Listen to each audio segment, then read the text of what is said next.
Greetings. I am Reverend Amy Moses Lagos, and it is my privilege to serve as the minister at Buckman Bridge Unitarian Universalist Church, or as we refer to it, BBUUC. I use the pronouns she and her.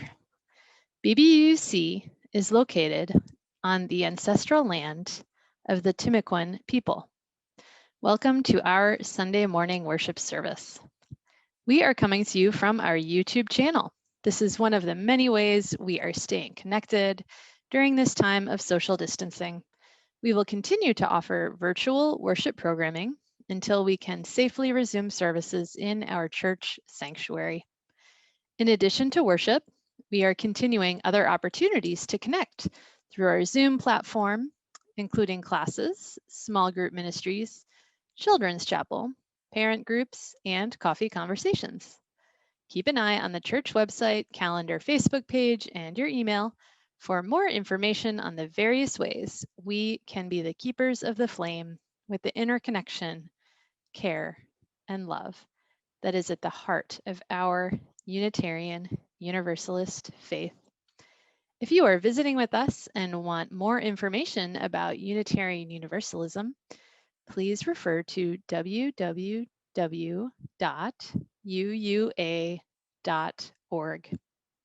This morning, I am honored to introduce this special Earth Day worship service presented by the Unitarian Universalist Ministry for Earth and Reverend Yadenee Hailu, entitled Pathways to Healing and Regeneration.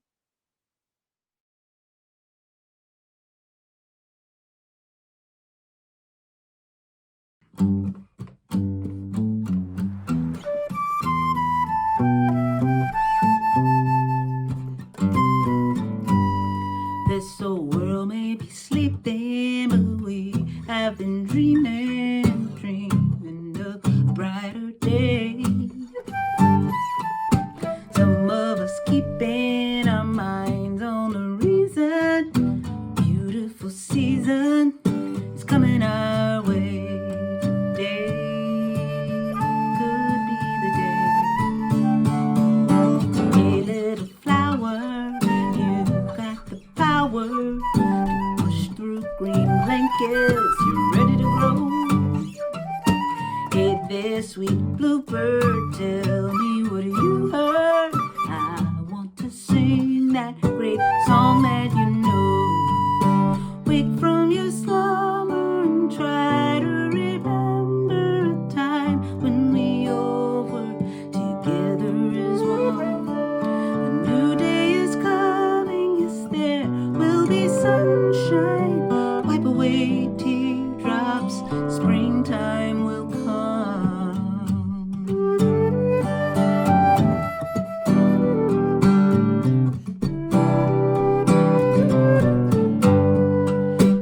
It's been so lonely, but that was only our chance to realize the love that we need. Come, take my hand now, let's make a plan how to stay wide awake. Let's fly you and me away.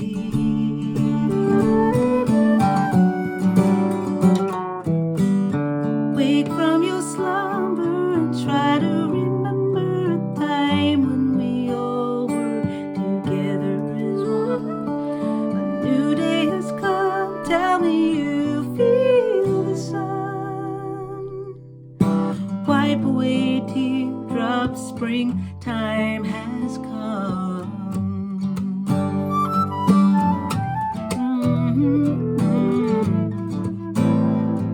I'm wide awake now.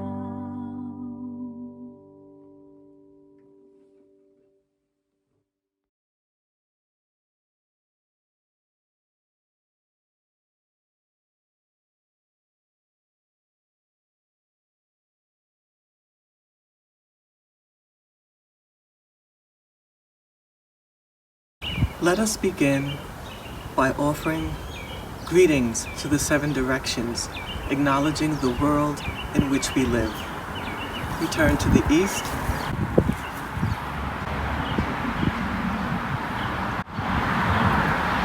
sun rises. We turn to the south for its warmth and energy. We turn to the west. That is where wisdom lies. We turn to the north to honor our ancestors. We turn to the earth and bless her always. We reach before the sky for all the gifts that He brings us. And we pray for the spirit that is within each of us.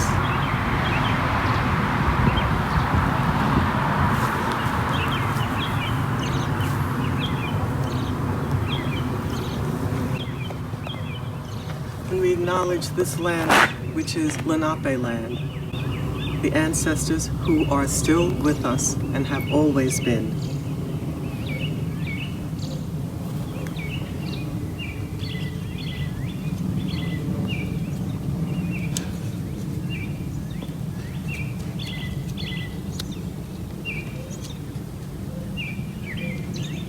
May their wisdom teach us that what we do impacts the 7th generation to come, so that they may again grow strong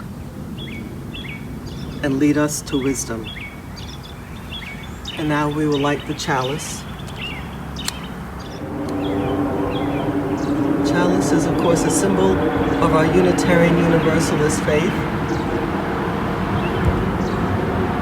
which looks to embrace the 8th principle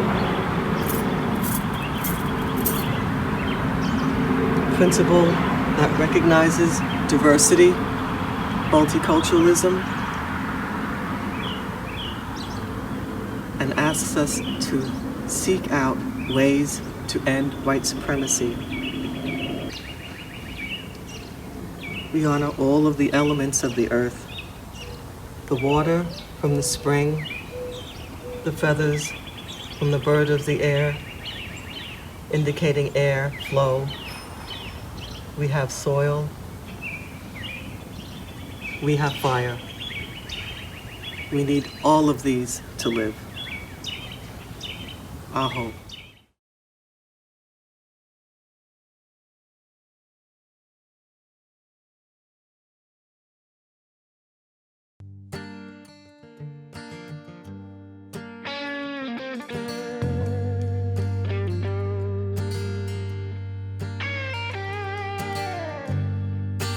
Put out the fire, put out the fire, put out the fire, our house is on fire. Put out the fire, put out the fire, put out the fire, our house is on fire. We love you, we hear you, we commit to change our ways, not later, but sooner, right now, for your future. Youth can't wait, put out the fire. Women can't wait, put out the fire. Blind can't wait, put out the fire. Our house is on fire. For our children, put out the fire. And their children, put out the fire. And their children, put out the fire. Our house is on fire. For songbirds, for clean air, for the oceans and the blaze, not later, but sooner, right now,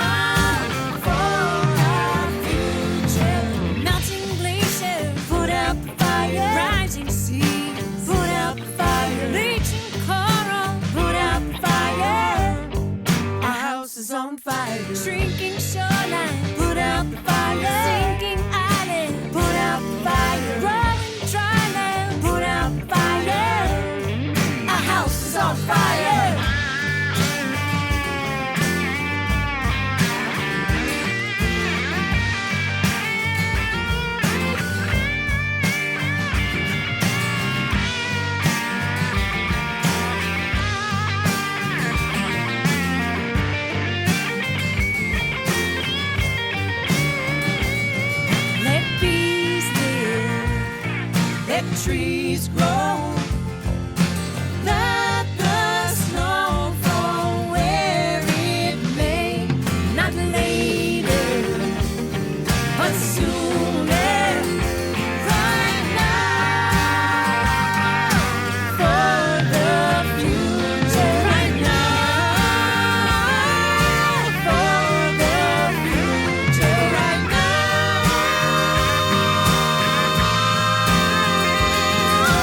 we are here to put out the fire. This is how we put out the fire. Time is now, we put out the fire. Our house is on fire.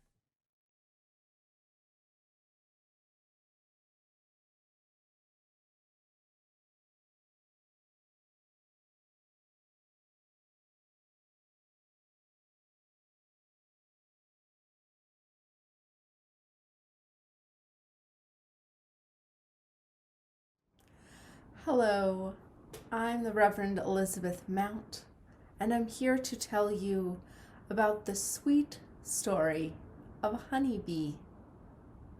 So on a bright and beautiful day in the land of might have been, where the land sings and the animals talk just as plain as you and me, a young honeybee was just waking up from their sleep.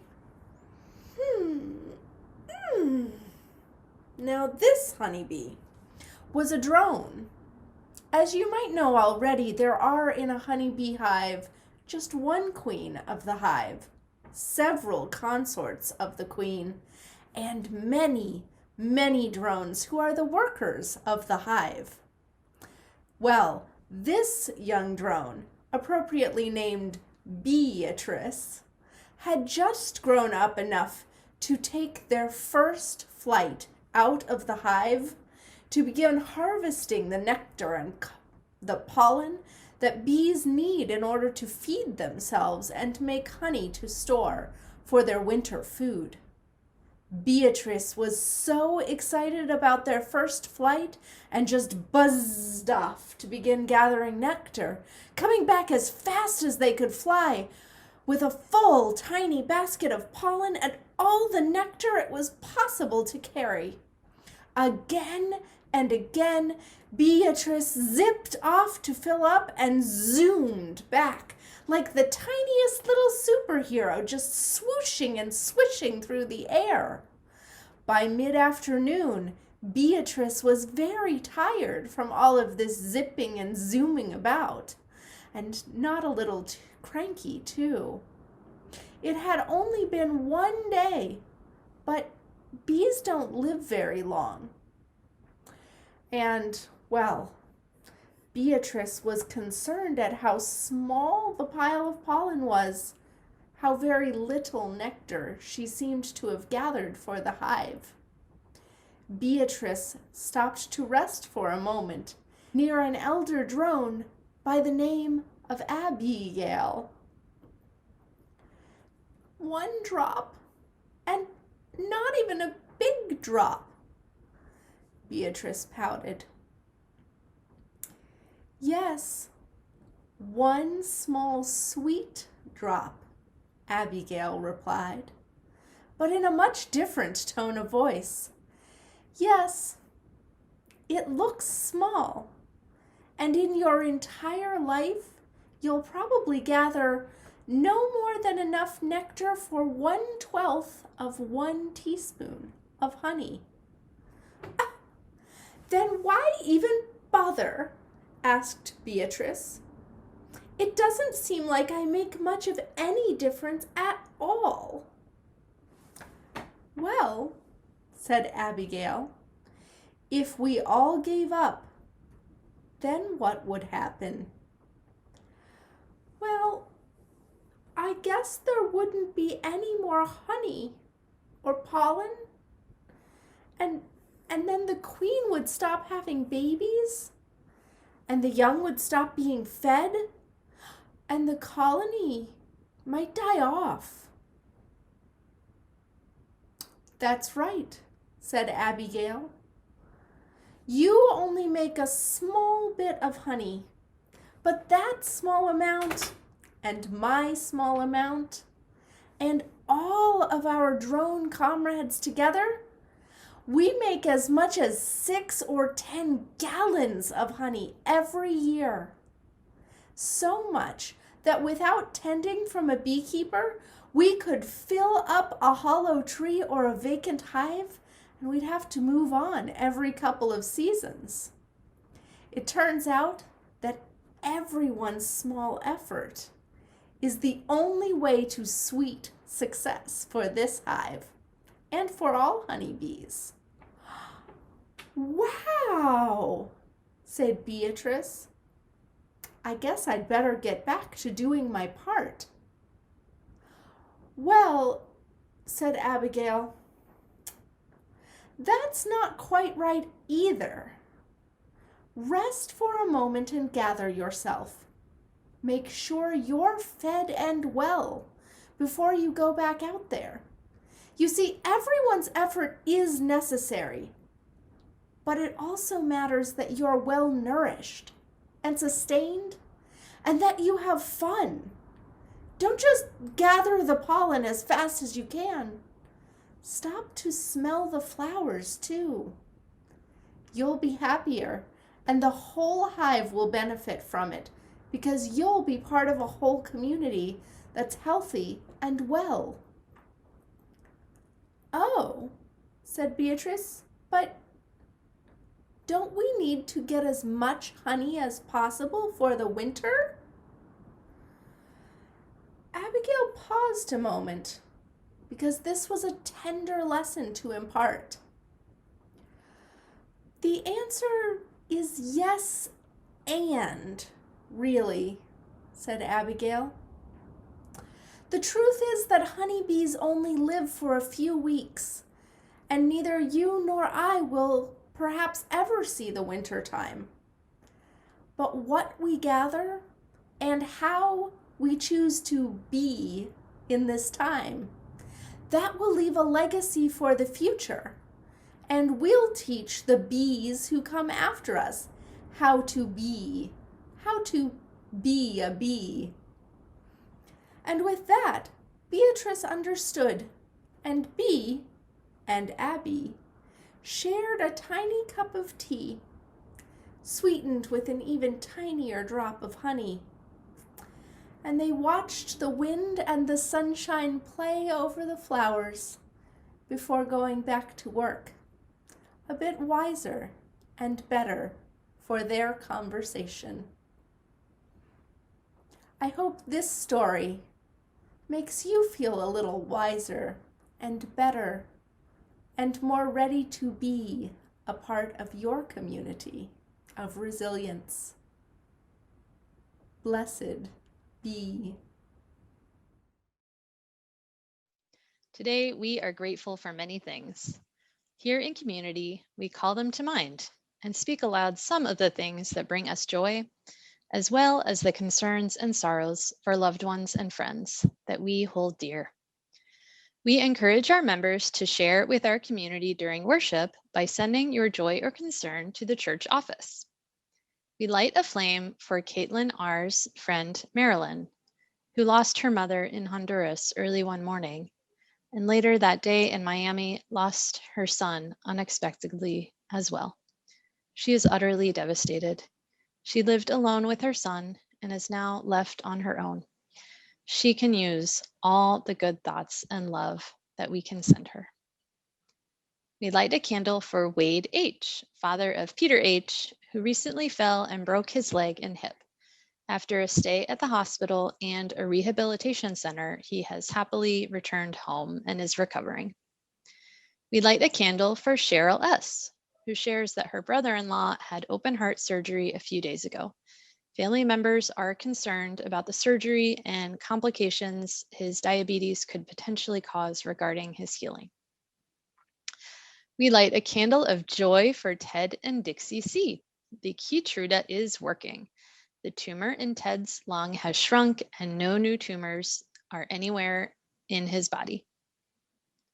We light a candle of joy for Ron F., whose labor of love book, Letters from Lost Children, has been published. Congratulations. We light a candle of joy for Joanne C., who will celebrate her birthday on April 20th. We light flames for marriage milestones in our congregation this week.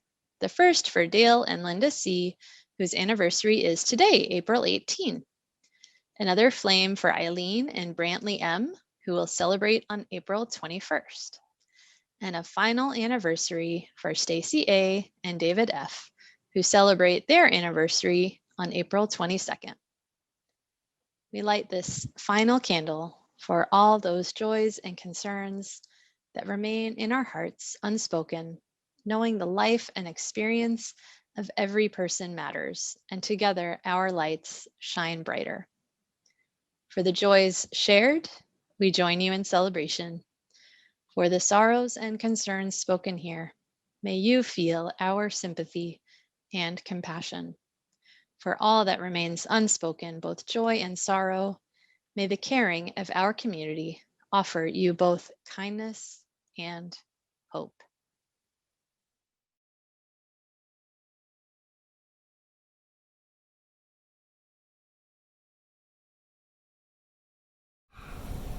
In the ancient way of the earth, the great cycles come and go, winter and spring, living to dying, to living again.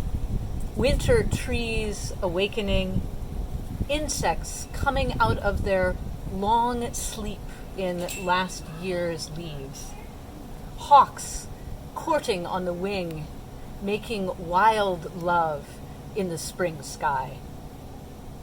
Exuberant blooms reminding us that life comes back again and again from death and brokenness. In this time, at all times, may we remember, we are not the owners of this earth. We are not the stewards of this earth. For all our power to destroy, we are merely children, children of the great cycle, children of the ancient ways. May we find the humility to accept our true place, to lean down to the cold ground and kiss the soil, to lie on our backs in the green grass and let the earth hold us at last, as she has always held us, life after life, change after change. Earth made us who we are, bipedal mammals who speak and laugh, but also whose delusions of grandeur lead us to think that we matter more than we do. The earth is waiting for us to wake up. May the earth lead us back into right relationship with all her children, from centipedes to mountains. I call upon the earth herself to help heal us from our confusion and re-enter the sacred dance with outstretched hands. For the month of April, our virtual plate offering will go to St. John's Riverkeeper, whose mission is to defend the St. John's River and advocate for its protection. St. John's Riverkeeper is a privately funded, independent, and trusted voice for the St. John's River and the public to whom it belongs. This organization relies on the support of their members, donors, and volunteers to accomplish their mission. They hold a vision of a thriving St. John's River watershed that sustains healthy ecosystems for future generations. To make a contribution on behalf of our congregation, please find the link to our PayPal giving fund on our YouTube page or through our website. Your contributions are greatly appreciated.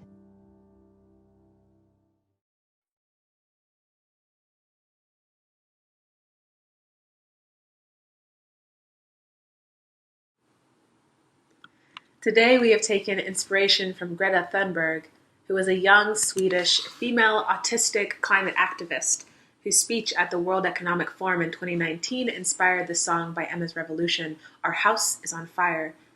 Here is an excerpt of Greta's speech. Our house is on fire. I'm here to say our house is on fire. We have to stop the emissions of greenhouse gases, and either we do that or we don't. You say that nothing in life is black or white, but that's a lie. A very dangerous lie. Because either we prevent 1.5 degrees Celsius of warming or we don't.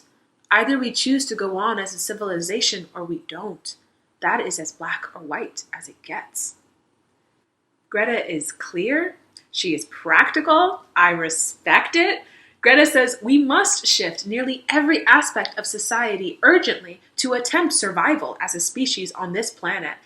But what is stopping us? As a minister that trusts and centers life, I ask what prevents reasonable and natural right action. This is the dilemma that we must resolve to address the core source of the environmental mess that colonization and really capitalism has whipped us into in just a matter of a couple centuries. We've been presented a cultural framework with binaries that failed. Like Greta says, and male and female are blood snippets of truth from a historical and scientific evidence that there is much more and is ever shaping and shifting. Day and night are short changes of the reality that dawn and dusk also exist. Yet Greta says there are some black and white truths. She says either we choose to go on as a civilization or we don't. Well, today, I present to you my black and white truth. This duality is at the core of not just the human experience, but what I often call the carbon experience. The network of life we belong to and cycle through. Like bees, part of a colony, our bodies are part of a larger organism, an organized system. Here it is. Either we center life or we're glitching. Here's the science behind it. The autonomic nervous system in vertebrates is the part of the nervous system that controls and regulates the internal organs without any conscious recognition or effort by the organism. The autonomic nervous system comprises of two antagonistic sets of nerves, the sympathetic and the parasympathetic nervous systems. The parasympathetic nervous system is the baseline state of life. This is the state of rest, ease, when the immune system is active, when digestion is processed and healing happens.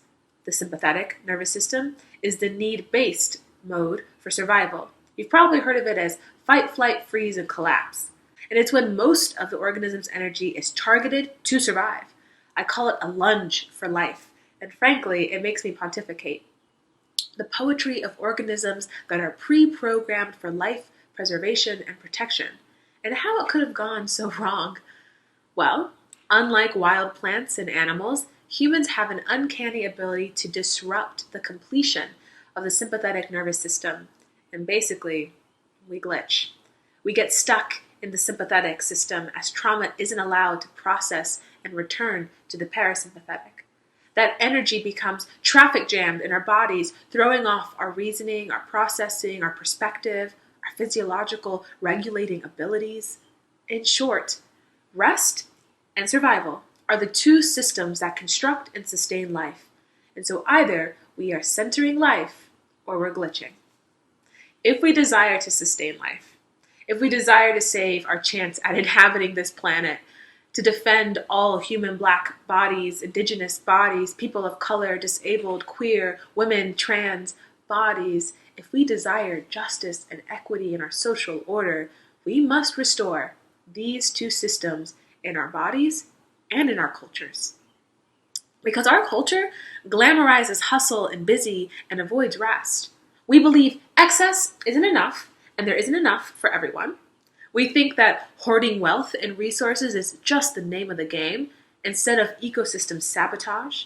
We glorify monocrops and the erasure of biodiversity and nutrient density with our manicured, inedible monocrop lawns, with our gender preference for males and patriarchy, or the race glorification with white supremacy, or a bias for abled bodies and culturally attractive bodies with ableism and body shaming and fat phobia, and again and again and again, I can name the social effects of our house on fire, of trauma unaddressed, of nervous systems glitching in survival mode.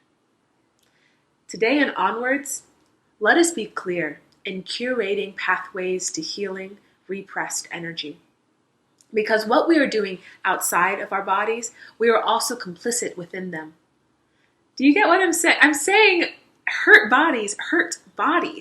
That the repressed grief, anger, fear, shame, emotions, that energy in our bodies, just like those of our ancestors, will shape a world of repression, grief, anger, fear, shame, leading to inflammation and festering. We fuel a pressure cooker that, as the laws of physics demand, will be released one of two ways. One, by relief valve with intentionality and regulated and sustaining life. Or two, by force. It will burst out.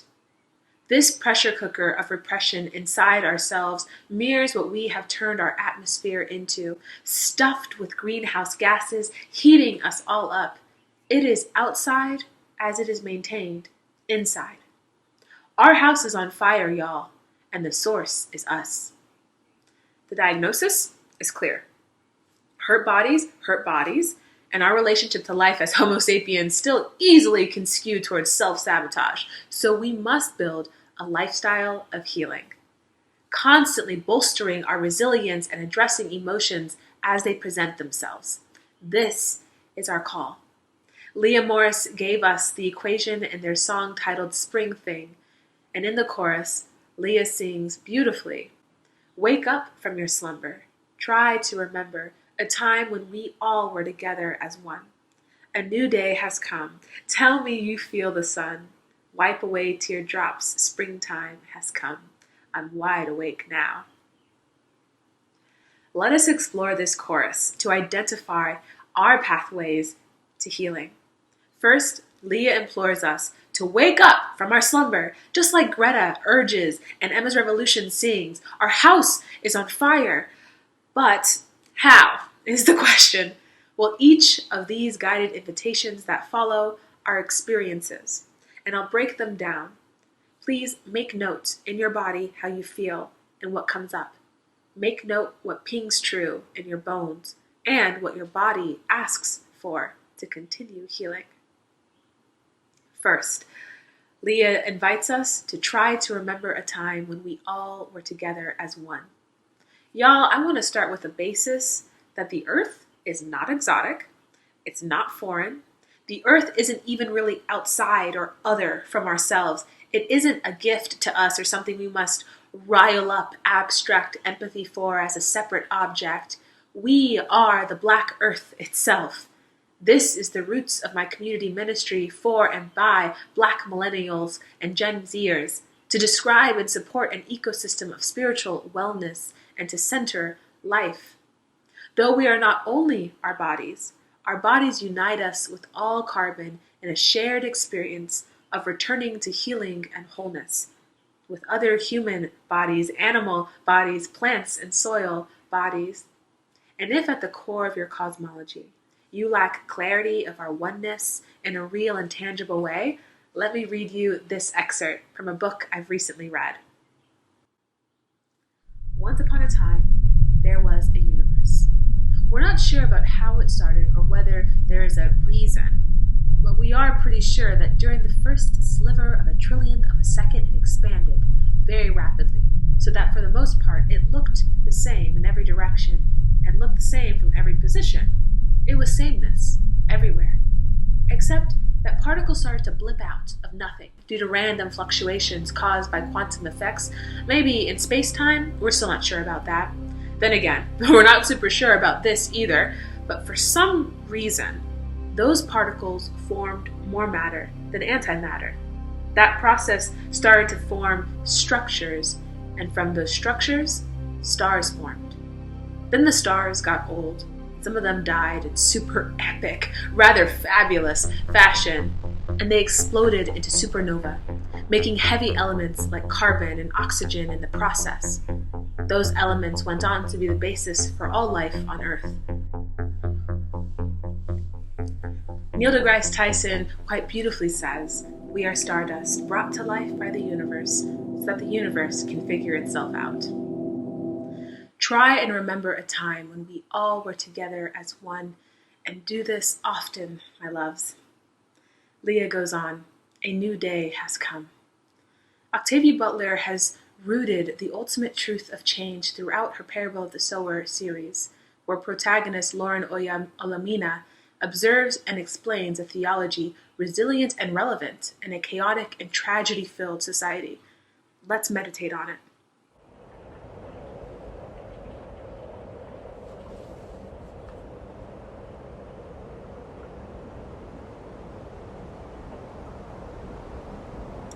All that you touch, you change.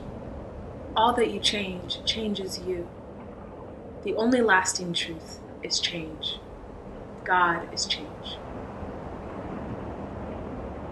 When you feel stiff-necked, when your mind is narrowed and limited in possibilities, when you are stuck in survival and need to disrupt the pattern of pain, remember, the lasting truth is change. We consciously and unconsciously shape change, and change consciously and unconsciously shapes us. Whether for the better or worse, change is promised in the forecast. A new day comes.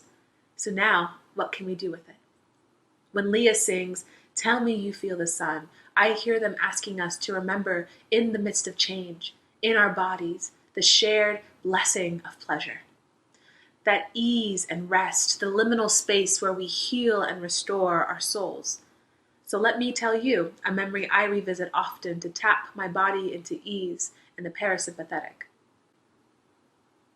A few years ago, I visited friends in Trinidad, and one day we were hiking and searching out waterfalls in a lush, dense, and vibrant forest. I left my shoes in the car, and walking barefoot in a jungle brought me more present, humble. We climbed over trees and crawled under branches. We walked alongside and in the river, sometimes laughing, sometimes silent. When we got to the waterfall, I gazed at the top hundreds of feet above us.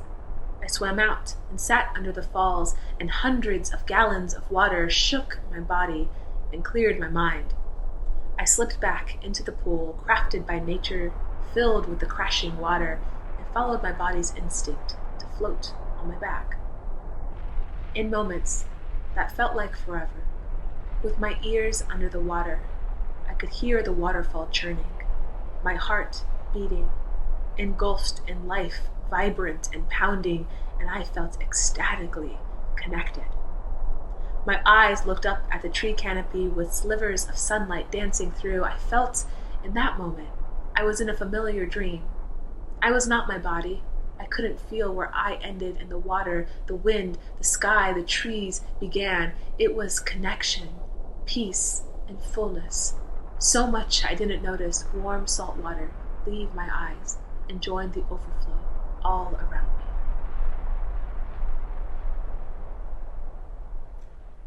Beloveds, to one another and most importantly, to your body, tell them when and how you feel the sun. Revisit it. Draw from this embodied well that needn't run dry. Next, Leah reminds us to wipe away teardrops. I hear in the harmony and lyrics the imperative to process our trauma. I'm not asking if you've exposed your nervous system to tragedy porn regularly, or if you slump under the weight of existential terror and anxiety with your friends. I'm not asking us to attempt centering life via shame or fear. When I ask, have you wiped your tears? I'm asking, have you explored self-sabotage trauma responses in you? It may very well be overwhelm or shame or terror. Have you sat with love and curiosity for your frenzy? Have you listened to the anxiety behind your desperation to flee? Have you ritualized and strengthened with practice your tolerance and skills for managing discomfort, even though you've learned to deny and avoid conflict like a pro? Have you sat with your anger until it revealed fear or sadness?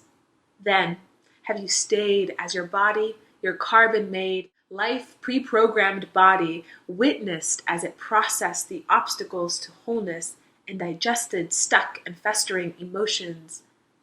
Have you gathered the wisdom from your bones and made an altar for them? Have you been with the pain human society has feared facing for centuries and survived, returning with the sureness that life returns to life? Wo ya ya. Have you wiped teardrops, beloved? If not, make haste in building a lifestyle of healing so you can install a pressure valve in your body, not only for this accumulated and the upcoming traumas that you will experience in your life, but also for all that is stored and eager for release from your ancestors who forgot or were obstructed from the way to healing.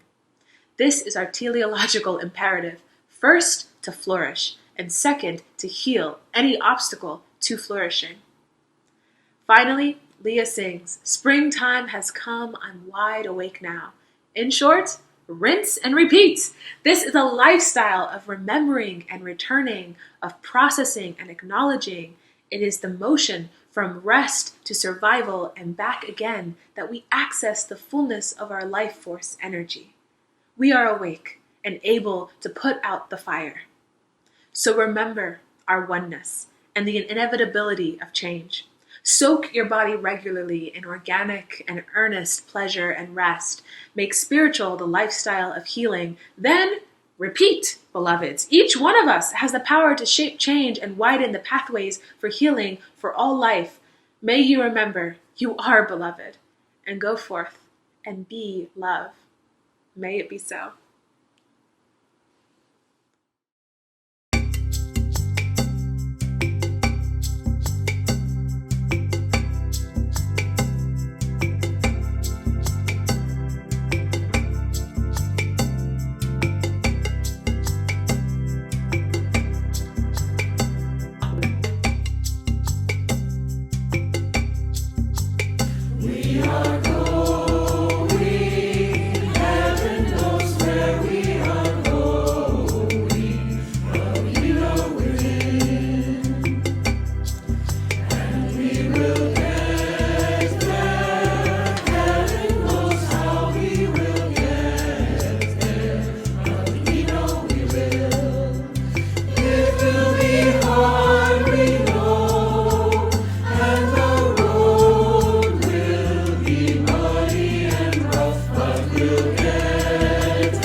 All living substance, all substance of energy, being, and purpose are united and share the same destiny. All people, those we love and those we know not of, are united and share the same destiny. Birth to death, we share this unity with the sun, earth, Our brothers and sisters, strangers. flowers of the field, snowflakes, volcanoes, and moonbeams. Birth, life, death, unknown, known, unknown.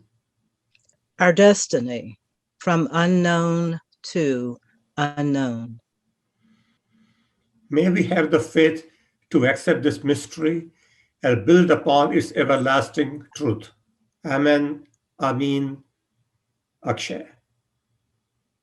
Go in peace.